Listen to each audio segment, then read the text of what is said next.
Good morning সকলকে, সকালের অনেক অনেক শুভেচ্ছা। সবাই তো অনেকেই দেখছি পৌষমেলায় গেছে, আমার যাওয়ারও ইচ্ছে ছিল, হয়নি।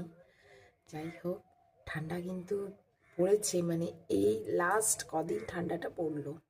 শীতকালের মজাটা এবারই ফিল করতে পারছি, তবে ঠান্ডায় ঠান্ডা পড়বে না, শীতে শীত হবে না, এটা ভাল লাগে না। প্রত্যেকটা মানে ঋতুকে উপভোগ করাটা দরকার। আমার তো বেশ ভালো লাগছে ঠান্ডায়, মানে একদম গায়ে সোয়েটার, চাদর, টুপি, ভীষণ এনজয় করছি। গুড মর্নিং সকলকে, রাধে রাধে। সকাল সকাল ডেইলি রুটিন, মাছে নুন হলুদ মাখানো হয়ে গেছে, মাছ কড়াইতে চলে গেছে। সকাল সকাল আবার রান্না বান্নায় লেগে পড়েছি, রান্না না করলে তো চলবে না। সবজি কাটছে আর কিট্টু বদমাশি করছে। কিট্টু পেঁয়াজ রসুন নিয়ে এগুলো কি হচ্ছে, মা রোদে বসে সবজি বানাতে লেগেছে। আরে পেঁয়াজ রসুন ঘর থেকে নিয়ে এসে এখানে বদমাশি হচ্ছে। কিট্টু কি হচ্ছে এগুলো? ওগুলো নিয়ে কি হবে? পেঁয়াজ পেঁয়াজ নিয়ে কি হবে? মটরশুঁটি ছাড়াচ্ছে, খাচ্ছে, মটরশুঁটি ছাড়াচ্ছে, খাচ্ছে মনোযোগ সহকারে। আমাকে একটা দাও মটরশুঁটি। দিচ্ছি, দাঁড়াও বাবা, কত কথা। দাও, ছাড়ানো হয়নি? ওই তো বাবারি, আমাকে একটা মটরশুঁটি অবশিষ্ট দিয়েছে বাবা,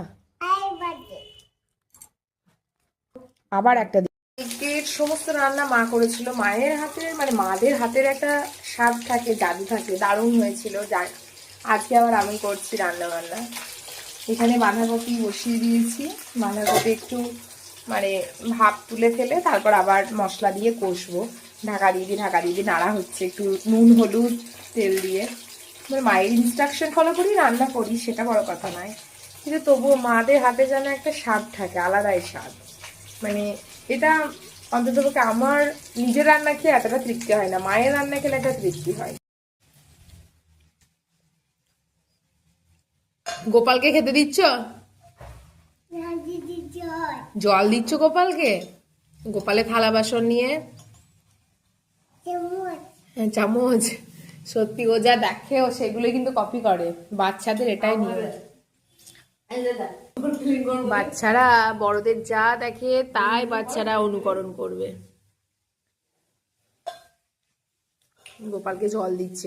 আমি আমার লাঞ্চ থালি নিয়ে একদম রেডি। আজকে আমার লাঞ্চ থালিতে প্রথমেই আছে এখানে স্যালাড, মটরশুঁটি দিয়ে বাঁধাকপির তরকারি, আর এটা হচ্ছে গেরোর ঝাল, এটা হচ্ছে কাতলা কালিয়া, আর হচ্ছে গরম গরম ভাত। এখনো পর্যন্ত